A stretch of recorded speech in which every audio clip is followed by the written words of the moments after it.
Hey everyone, thanks for listening to the Good Life EDU podcast. Today we have a special episode for you that will kick off a series of episodes focused on highlighting the great work being done by our ESU colleagues statewide in support of Nebraska education. Each week of this series we will focus on a different topic and then chat with staff members from 3 different ESUs to look at how we are all invested in similar work but strive to specialize in supporting the immediate needs of the regions, districts, and schools we serve.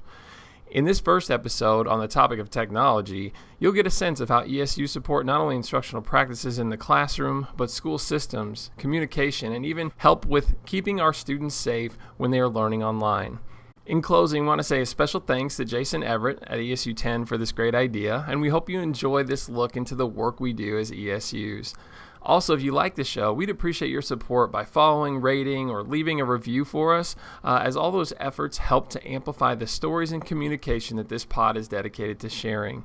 And now, let's get to the show.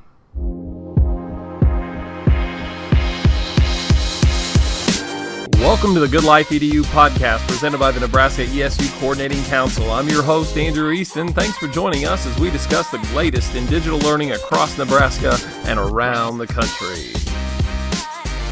All right, I'd like to welcome everybody back for another episode of the Good Life EDU podcast. And I'm joined today by Lynne Herr of ESU 6. She's a technology professional development consultant there. And this is going to be part 1 of a 3-segment podcast here on our ESU network's statewide role in supporting technology for districts, schools, and teachers. And so I'm really grateful for this first conversation with Lynne, where we're going to focus in on really what our tech integrationists do and how we really try to do our best to support that learning that's going on in our schools and really our teachers as they leverage technology to enhance best practices in the classroom. So with that being said, Lynne, welcome. Thank you, Andrew. It's great to be here. And I always appreciate when we get a chance to chat because I learned so much from you. And so thank you for taking your time to share some of your expertise. And for people who don't know what it is to be a tech integrationist or what someone might do in that role here in our ESU network, can you kind of talk to us a little bit about that to begin with? Yes, I'd love to. I think my perspective is one of the best ones, I think, in terms of where I came in history in the use of technology in education. I was a technology director beginning in 1997 for the Waverly School District, one of the schools in ESU 6, at the time that the internet had just been installed in the school. A network had been installed over the summer. I started there in August.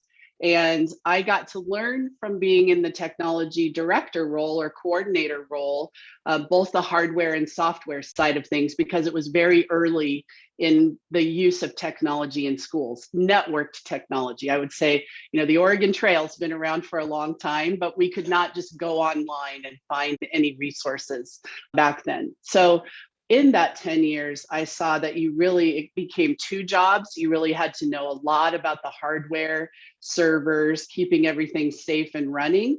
And then you also needed to be able to support teachers in how they used all of that technology that schools were investing in to benefit students' education. And we had so many questions about, does it make a difference? Is it helping students learn? Is it helping them learn differently?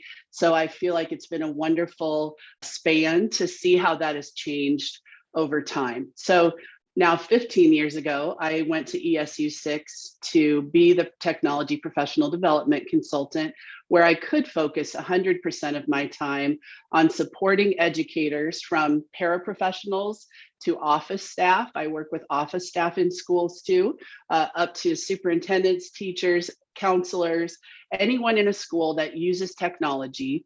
How can we use technology to be more productive, more efficient as educators? How can we use technology tools to facilitate learning for students, whether that's differentiation, language translation, if it allows more efficient management of their work inside and outside the classroom. So I really feel like this is one of the best jobs anyone could have in the world and feel very blessed to be in this role.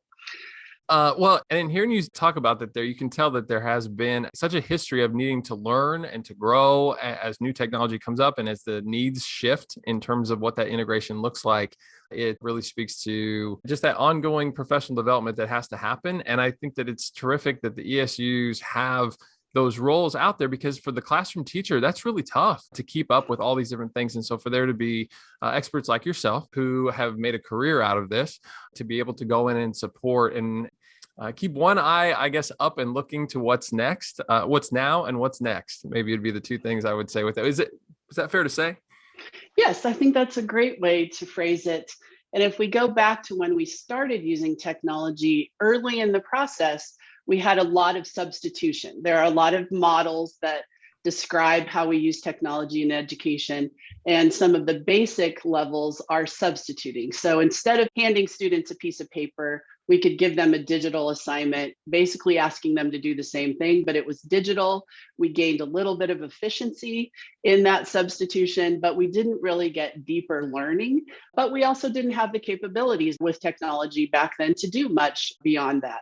When we got the ability to do multimedia, and back in that time, Hyper Studio really was a game changer in education because it gave us the chance to use audio, video, images, and text, engaging all of those parts of the brain to allow students to show what they know in ways that were not paper and pencil exams, which we didn't have a lot of options prior to technology's infusion everywhere to do those kinds of projects. So in my role as a tech integrationist, and I'm blessed to be able to serve the NETA board and coordinate our statewide meeting of school and ESU tech integrationists, our job is to take the technology that we have, invest the time in curating resources that already exist for teachers, combing through the parts that aren't worth your time so that teachers aren't spending their time on that, and really kind of applying our experience and judgment in choosing tools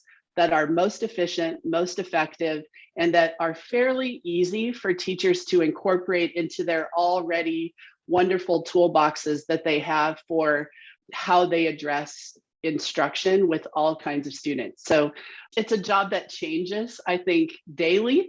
It's a job that if you're on vacation for a week, you come back behind because there may have been some new extension or tool released while you were gone that you've got to catch up. So it does require constant attention to what's coming out and what's new. And I think that most of us in this position love that part about the job, is that not only do we get to learn something new, we have to learn something new. And I have that insatiable need for learning new things all the time. And I think a lot of people in this role feel the same way about that. Gosh, well, I can tell just from, and I know this is audio only, but just the smile that came to your face and just talking about that, right? That cycle of being able Yes. to invest in that continual learning about what's next is inspiring to me. And I share a similar passion for it. And it's just really great to connect with you about this. And so I would ask, and I'm going to press into that further and just say, so then what you just shared here is kind of the longitudinal history of how this role has evolved in the way in which you had to think about what that means to support education and learning with that. So let's kind of like focus in on now, right? Like, so let's say like at this moment in time, what are you seeing? Well, it's certainly been an interesting 2 years since school was closed that fourth quarter of 2020. We've really seen so much happen in the world of technology. When we came back from spring break, for the most part, not knowing we would not be in school for the rest of that quarter when the pandemic started, we saw really two scenarios in schools. Schools that had invested in both hardware and access for students, and invested in teacher training from people like me, from people in their own districts, had a little bit of a better start toward branching into what do we do next. For people like me in these positions, it was probably one of the darkest times for our society and one of the brightest times for tech integrationists, because suddenly everyone needed to know how to use the technology tools because they needed them that day. Where sometimes in our positions, we come into PD and they say, well, I already have a way of doing this that's working for me. Why should I learn another way? So we address that sometimes in these positions. But during that period of time, there was no buy-in that we had to really work on to get people. And so I think a lot of people suddenly realized the true power of how technology could help. Now, if we fast forward to today, we've kind of come in a circle in that where people had technology overload from that time. So I think all of us in these tech integration positions have never said it's technology always, all the time, and technology is always the best way of doing things. I don't know anyone who's a tech integrationist who would say that. I think the power is figuring out what are the places in instruction that it fits, and it fits better than any other tool we have.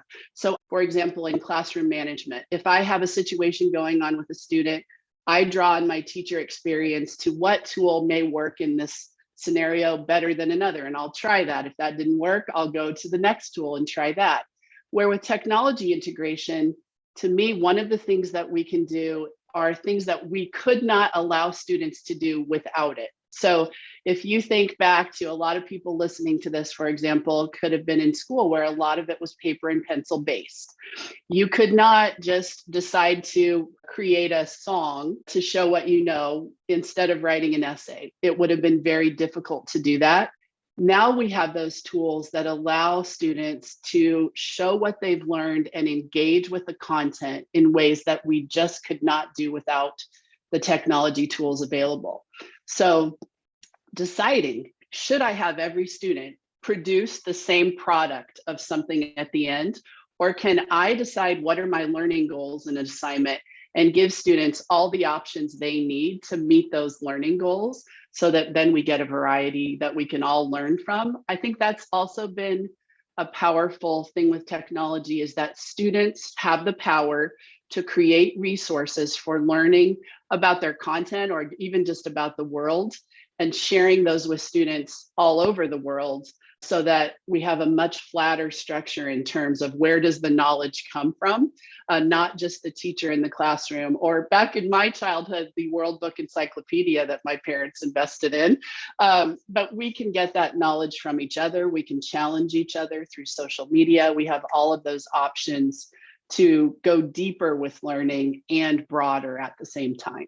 Yeah, and I love all of that. And as you were sharing that too, it made me think about some of these choice product opportunities when teachers even give those, that with YouTube, you as the teacher no longer have to be the one to teach them how to be artistic or how to edit a video, because those resources exist and they're out there and accessible, and there's a myriad of those. And so doing what you just said there about letting them demonstrate their knowledge in a way that's specific to them or that they would like to pursue is overwhelming to you. I think that we can turn to technology also to be another voice. Yes. To fill in those places where we don't necessarily have the time or the expertise.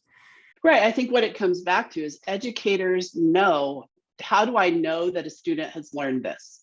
That's something that teachers work on all the time. So what is the evidence that a student has mastered a standard or a learning goal or whatever it is that they're working on?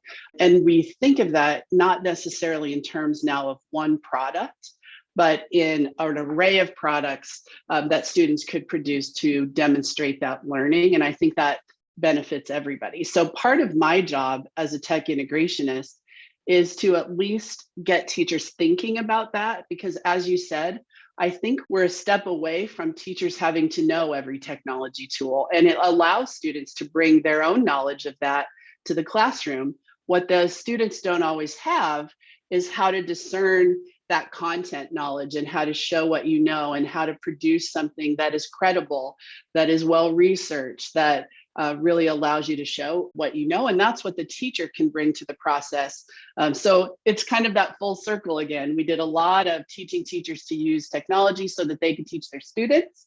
I think a lot of that we're doing now is more of a thinking process about education and how can we allow the tools that are out there to be present in our classroom in productive ways versus distracting ways. Well, and as you're talking there, it made me want to follow up here and ask, what are some tools, since we're talking about the moment right now, what are some tools that you've recently come across or seen leveraged maybe in a unique way? Just one or two here as we kind of round out this segment. Sure. Well, all of my schools are Google for Education schools. For many years, Chromebooks made one-to-one technology more accessible in most of our school districts. Some of our school districts use one platform or another, but we're all using the Google Workspace for Education tools across the state. And Prior to the last couple of years, for example, I think Google Slides, many people saw it as a PowerPoint substitute, a way of presenting information where you stand next to a screen or you're looking at the screen and you bring the bulleted points up and do that. I think we learned to use that as what I tell teachers, an instructional canvas now. I think it's rare that anyone's using slides to lecture anymore, but more in the design elements that you can create in slides, from templates that make things more engaging for students and more efficient for teachers, to being able to create books. Because if you think about things we used to do in a word processing document, if I said go to page 4 and you've changed the fonts and you're trying to scroll up and down the window to find page 4, we're not all going to end up in the same place. But if you make the orientation of a slide 8.5 by 11 vertical, as if it's a notebook page, we can all say go to page 10 and we're all on page 10. So it's a very low level tool in terms of it could be used as substitution, but that design element that we can incorporate with that audio, video, linking to other content, recording things on those pages with a tool that we already were familiar with.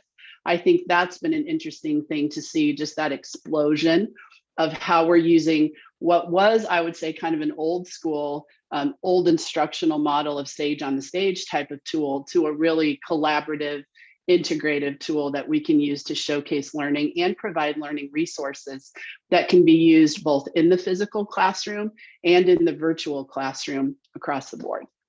Well, and to support that point, our PD for Me mailers that we've been sending out, we're all made in Google Slides. The front Yes. and back and the content across those, because you can manipulate those images. It allows us to share and to be able to copy paste from other examples. And it has been something that has had its benefit in the physical space, as you're talking about there. Right. And if you needed to print it, for example, we have some students who would really want those printed. You can make those pages so that they fit into a binder if they needed that for some accommodation. And I think that's a great example of what you just mentioned, because earlier in my career, if I was wanting to do what you described, where I wanted to create a resource that I designed for teachers and sent out to them, I would probably have to have fairly in-depth training on something like Adobe PageMaker or InDesign or Photoshop that were not really accessible in terms of the amount of skill and time you had to invest on getting the skill level you needed to do those tools. Where now, because you know your basics around Google Docs or Microsoft Word or whatever, it's maybe 10 more minutes of practice to create what you just described, Andrew, in terms of those resources in slides that you can get out to people. So I think it's just made technology resources more easily accessible to more teachers and students everywhere. Absolutely. And it's something that exposure brings about a vision for how to leverage those in those new ways as well. Right. And so I love thinking about too, as a follow-up to that choice in product opportunity, is to just take those examples and let your learners see it. If it's within a staff, give some space during your next meeting for someone who's done something kind of creative, cool with a Google Slides or anything for that matter. We don't even know what's possible sometimes until we see somebody else having done it. And I think that's what uniquely positions the tech integrationist, because you get a chance to go to different schools and carry those ideas, and we can benefit across Nebraska together because of that, all the way back up the chain that you sort of walked us through over the course of our conversation today, right? You can kind of learn from the classroom level, I would imagine, right, and take that back to the state level. Oh, absolutely. And I think the whole remix culture that we have benefits everybody, because teachers are such generous, sharing people that when I create this resource and share it with you, you can go in and change 3 things to customize it and make it yours. And you don't have to start from the beginning every time. So those tools allow us to take the best of someone else's work, add our own work, and have a new product at the end that is better for everybody, instead of all of us creating everything from the beginning. So I think that has also been an important piece, is that remix piece. I have one other thing, if that's okay, to share, and you can decide where this fits. I think this time has also shown us the tools that are built into things like Google Slides or just the Chrome web browser, for example, that make learning resources accessible to more students. For example, a Chrome extension called Immersive Reader Experience for Chrome allows any web page that a student can highlight anything that they see in Chrome, and it will read it to them. It will show them all the parts of speech if the teacher turns that on. Those kinds of tools or clear the clutter off of a web page, tools that let us skip the ads in a YouTube video, little tools that have a lot of punch in terms of instruction being accessible and useful to as many students as possible. So I think that's been an important thing during this time as well. Gosh, Lynn, I so appreciate when we get a chance to chat because you always have so many great ideas, and it's tough to house them all here in a 15-minute window of time, which is why I'm actually going to ask that you come back for our SEL wellness pod that we're going to do as a follow-up to this one. But for the space that we've had today, I just want to say thank you so much for sharing your ideas, for taking some time to share those out, with others. And coming up next here, we're going to have Shara Johnson of ESU2, who's been doing a lot with Canvas, and that as a statewide LMS purchase. And so definitely looking forward to that, because I know, Lynn, you do a lot of work with LMS as well. Yes, we do. Yes. And we're in the process right now where we have schools using Google Classroom. We have schools that have signed on for the statewide Canvas project if that best met their needs. So again, it allows us as regional expertise to be able to support local decisions that schools make in what's best for them. And I think that's the whole spirit of educational service units, is that we are there as people with expertise in a particular area, but our job is really to support schools in the vision they determine for their school. So we can help guide that, but we're also really there to support the decision that that local team makes and making sure it's as successful as it could possibly be. Could not have said it better myself. So thank you so much, Lynn, for kicking off this tech pod for us. And now we'll learn a little bit more about Canvas.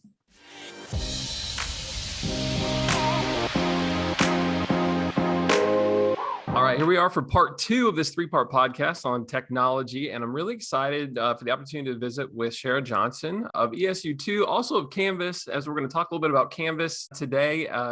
During the pandemic, the Department of Education invested in Canvas, helping to reduce the seat costs for students, which really led to a solid statewide level of implementation that is ongoing. And so we wanted to take this middle section of today's pod as an opportunity to update you on where that work stands, what we're seeing in terms of the benefits from that, and also some things to consider with your own implementation should you be interested in adopting Canvas as your LMS.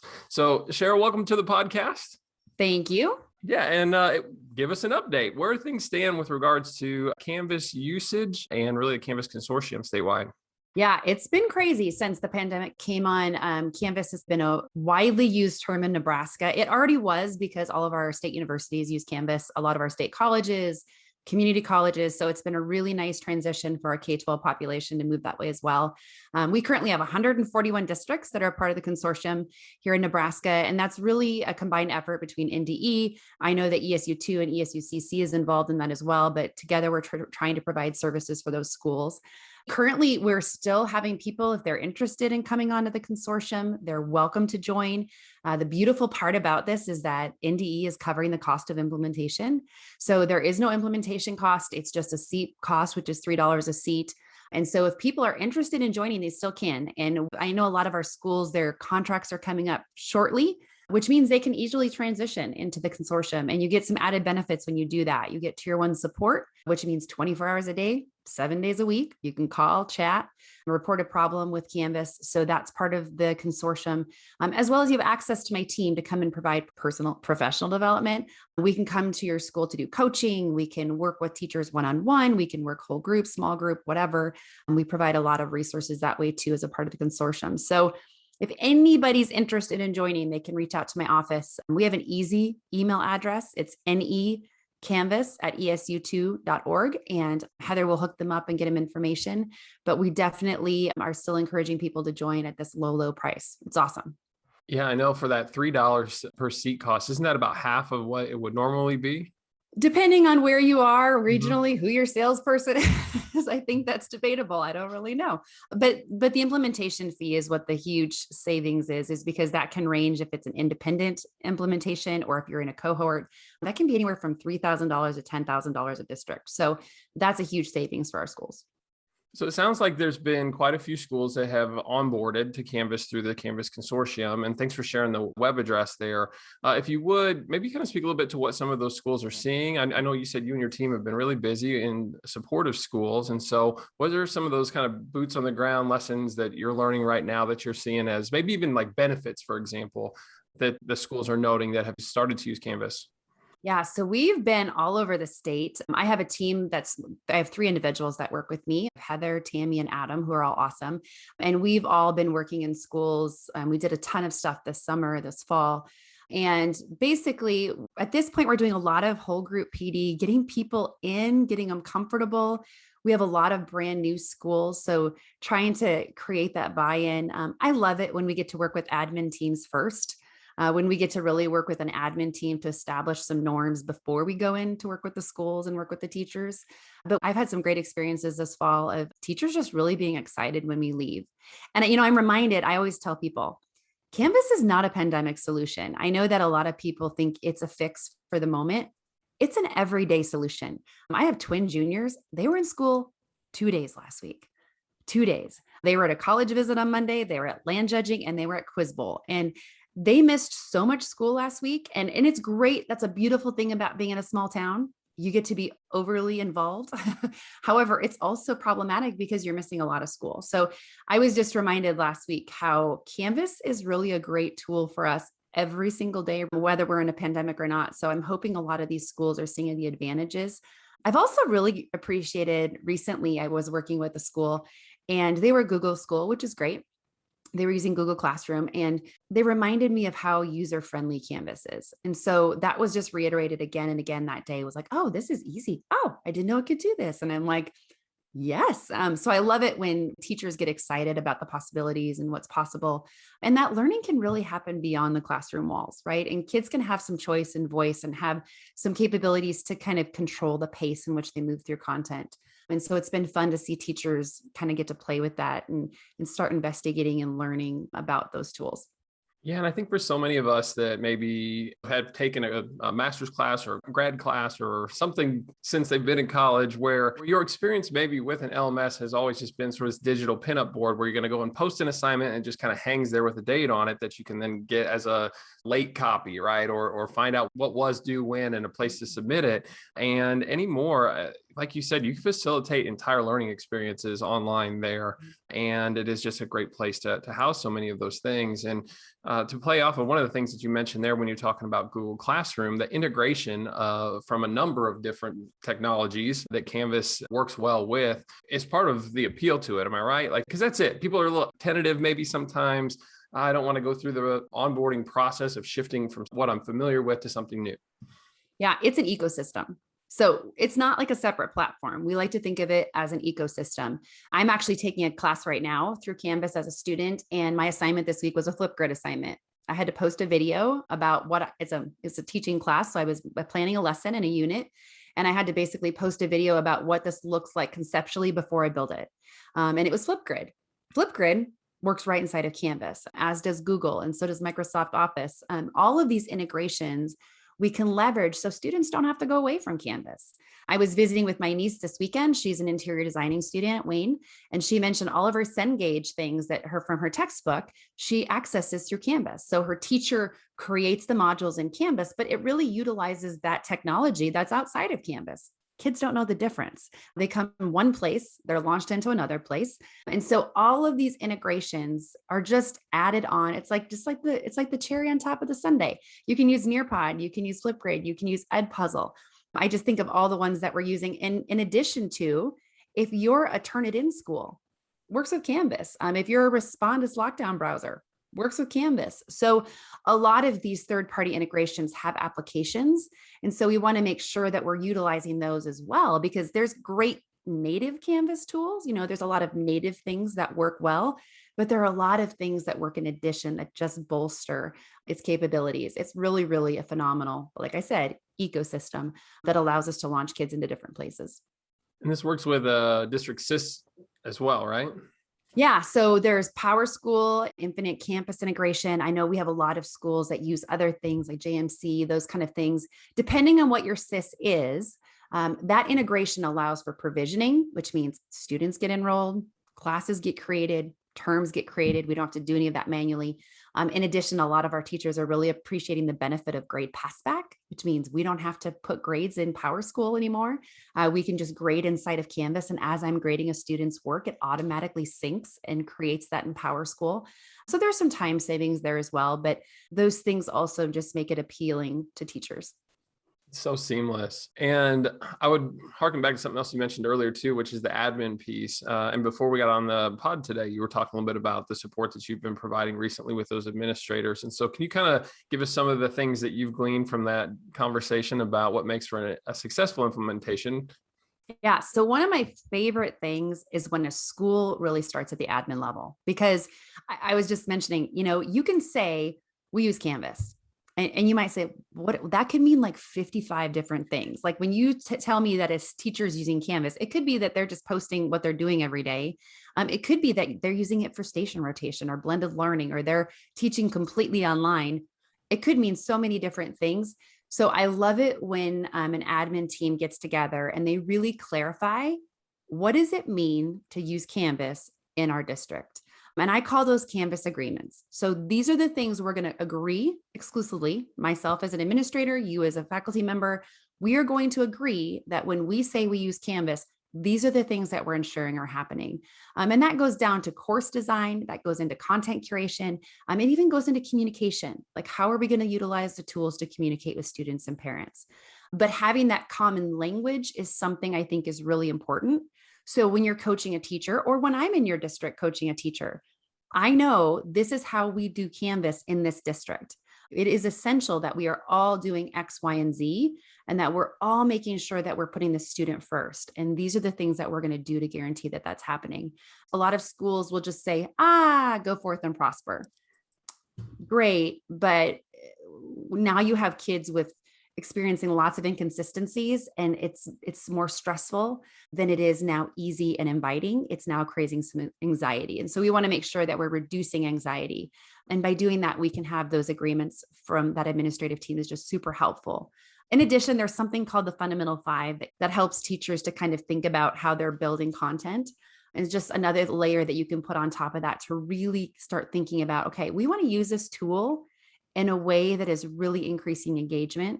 And we want to also, for students to not feel stressed. We want them to know what they're supposed to be doing every day. We want them to feel like this is a place that they can go to, their ecosystem, to be successful. So yeah, administration is huge. All right. And now, because I know I've heard you talk about the Fundamental 5 before, I'm going to ask, this will be very broad strokes. And I know that you have a YouTube channel as well, right? Where you have some of this information housed. Yes, I do the Canvas Enthusiast. I have some Canvas Enthusiast stuff. I also lead some PD for Canvas as a company that we talk a lot about the Fundamental 5. Yeah. Could you give us just kind of an overview of what those are? Maybe 30,000 feet? Sure. So basically the Fundamental 5 are questions that you should be asking as a teacher when you're building your Canvas content. You should be thinking from a student's perspective. So if you look at your course and you're like, okay, if I'm looking at my course as a student, do I know? Question number 1 is, what am I supposed to be doing? Seems pretty simple, but do students know when they come to your class what they're supposed to be doing?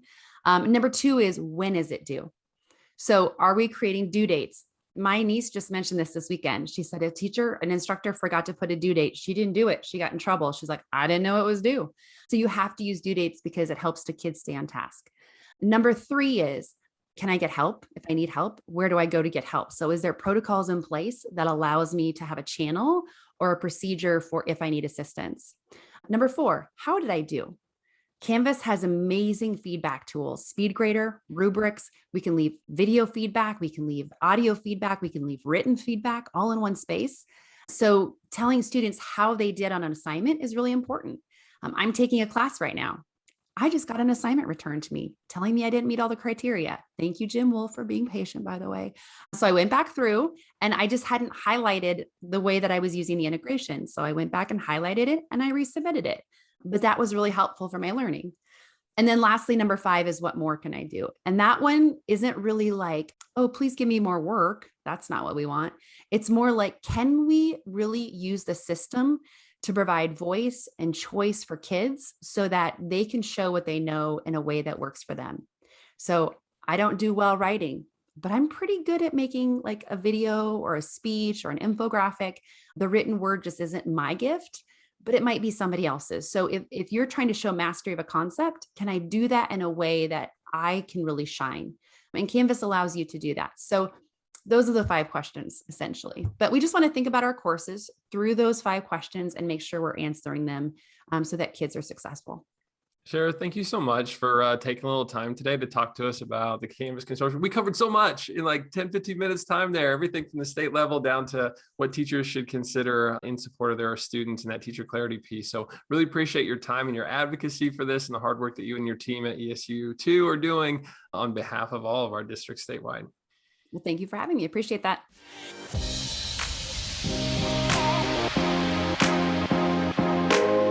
All right, and for part 3 of today's podcast, I'm grateful to Bill Pulte of ESU3 for joining us to talk a little bit about cybersecurity. And if you didn't get an opportunity to catch our earlier pod where we really did a deep dive on this topic around the end of July this past summer, I would highly recommend that you go do that. Because as I was sharing with Bill just a moment ago, find myself in conversations about cybersecurity. And as people share things, I'm like, oh yeah, Bill talked about that in the pod. I definitely learned a lot from that conversation. And so I'm grateful to Bill for taking a little bit more time to jump back on here for what we might just call like a little revisiting of that content, but kind of the 2.0 and getting an update for where that work stands at this time. So Bill, thanks for joining us for today's pod. Yeah, thanks for having me. Yeah. And so what's going on? I guess maybe like frame for those that might have missed that first conversation, really just across the state. I know you're invested in that work in terms of cybersecurity and the support that the ESUs are providing our districts to make sure that their students' information is safe. Yeah, so this is one of these things that IT directors for years have been talking about, student data and cybersecurity and a number of those types of things. And it hasn't gotten a ton of traction. There's been a lot of talk about what can we do from an IT standpoint and stuff. And the podcast we did in July was perfect because the timing on it was right around when ALICAP sent out their survey around cybersecurity. And it started to get attention now with superintendents a little bit more. It started to get attention of business leaders and stuff like that in districts. And so it was really a great time to have that conversation. And what we have found, or what I've found over the last couple of months with our districts here, is that there is a renewed sense of urgency around some of these topics, not just with IT leaders, but with other leaders in districts. And so then we're getting questions as ESUs, hey, what can you do to help us from this standpoint? The other thing I think you're seeing is from the ESU CC and even NDE, they're saying, okay, what can we do to support these initiatives? We might have some federal dollars available. We've got some of this here. What can we do to help support districts? So all of that over the last 3 months has really come to the surface around conversations. And so it's exciting to be part of those conversations. Yeah, so take us maybe to that next level then in terms of when we're talking about these supports at NDE, and you mentioned financial support, for example, but in the pursuit of what? Like, what do we need to allocate those funds for? Are we talking programs, training? So one of the big things that's been coming up is around cybersecurity training, phishing training, things like that. I think that most people realize that you can harden your systems as much as you want, but you still have people in chairs who are sometimes letting things through. And what are we doing to train those individuals? You know, if you harden your system as much as you can, but somebody still opens an email and still clicks on attachment and still runs the macros and does all these other things, they've circumvented a lot of those things you've put in place. And so one of the big things we're seeing from ESUCC and at a statewide level is, okay, can we purchase some sort of training or some sort of cybersecurity or phishing campaign that could be used around the state? And so there are 2 companies, Proofpoint and KnowBe4, who are being evaluated. And we have several districts around the state who are using one of these 2 products, but probably 75% of the state nobody's using a product like this. And so can we start doing some of those trainings? So those are a lot of the conversations we're having statewide, but then we've also got a lot of smaller things that are popping up ESU to ESU as well. Okay, so those programs then are, as you said, specifically for training our staff and administrators to keep certain breaches from occurring. And so what does it look like with regard to the programs that are in place that actually put some of those front line of defense walls up? Because I know when we spoke last, there was this balance that we're trying to strike between locking everything down to a point where students might struggle to access a YouTube video, for example, or to be able for a teacher to use a certain app. How do we kind of marry those two, and what are those conversations looking like as this conversation evolves?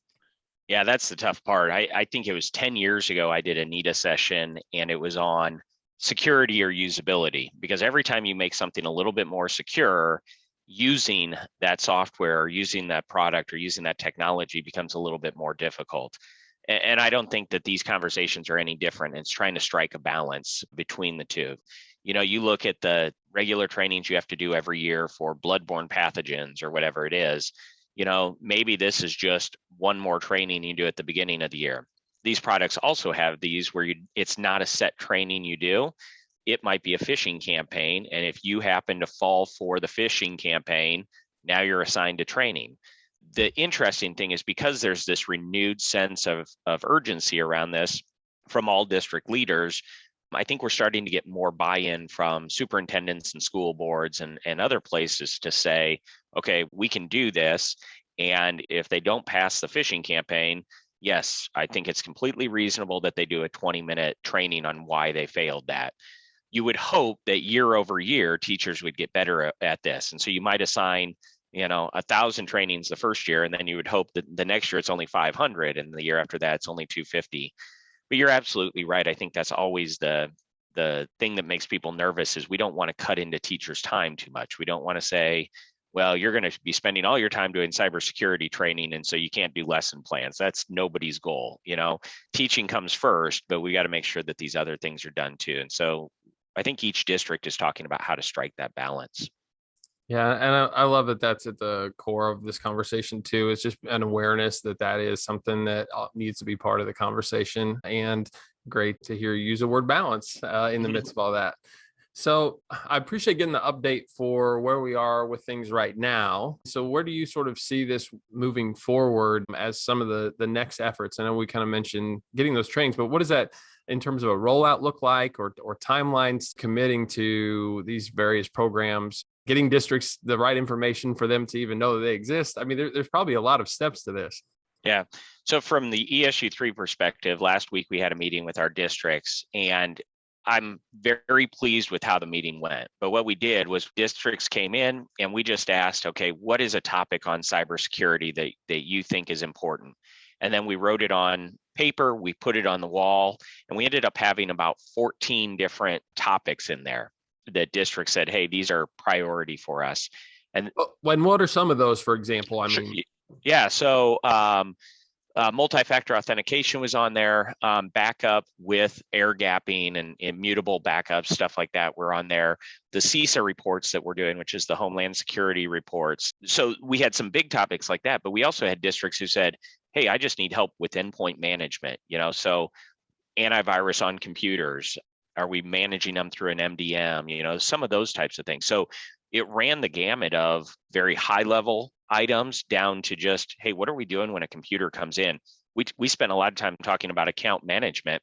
A new teacher comes in, you create the account, and then they say, well, I also need access to this system and I need access to this system. And so you give those systems. The teacher leaves 5 years later. Does anybody remember to go back and take them out of all those systems?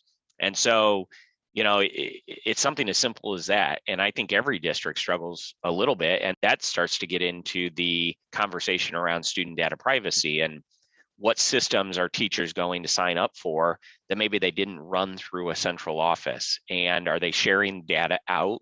And when they leave, who's making sure that all of that is taken down? Who's making sure that the account's gone? That becomes a little bit of the tricky part. So it was a wide range of things. But then we gave districts, what I really loved is we gave districts an opportunity to vote high, medium, low.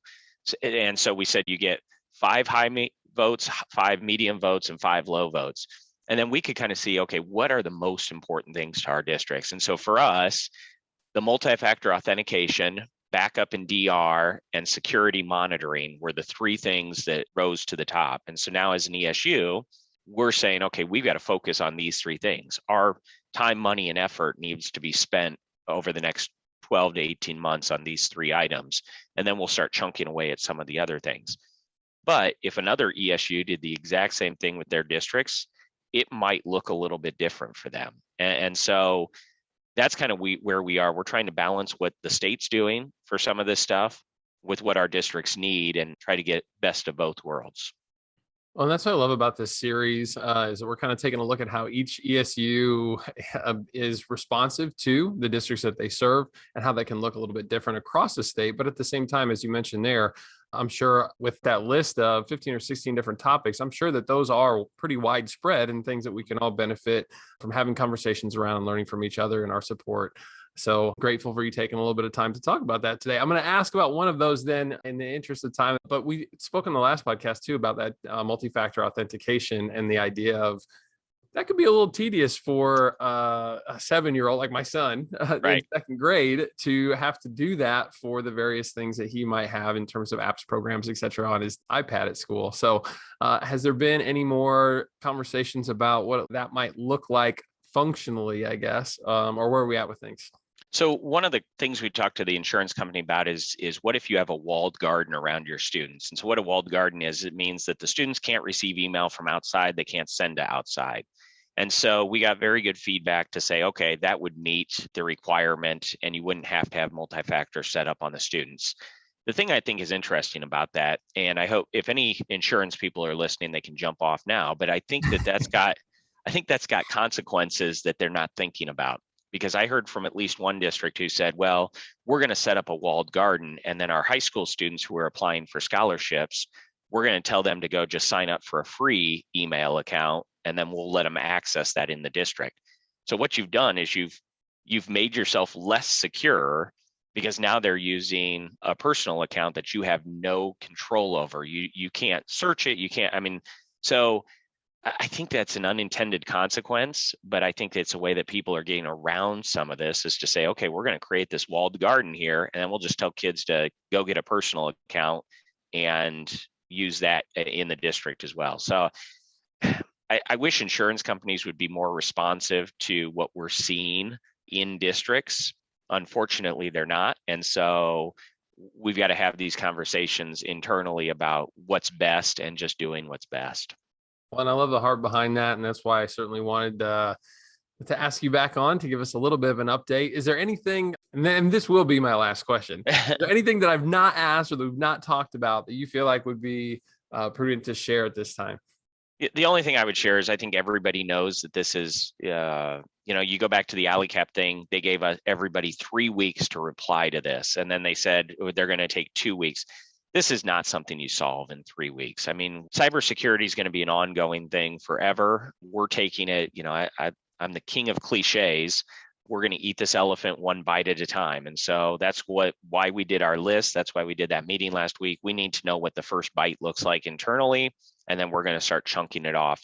I don't want to be doing these things just to check a box on an insurance form.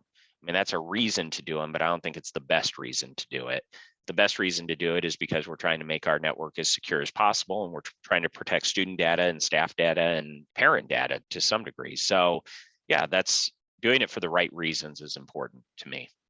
See, and again, this is why I invited you on, because you are a fine example of what our ESU network is really full of, which is people that are doing work that might, for many people in education, be behind the scenes that is certainly benefiting all stakeholders, from the students to the staff to the administrators to the parents and the community member. Yeah, right. And work that so many of us are not versed in enough to look out for that. And we need advocates like you in those positions. And so I'm really grateful for you sharing today to get this word out, and for all that you're doing because this is an ongoing and probably a pretty intense conversation.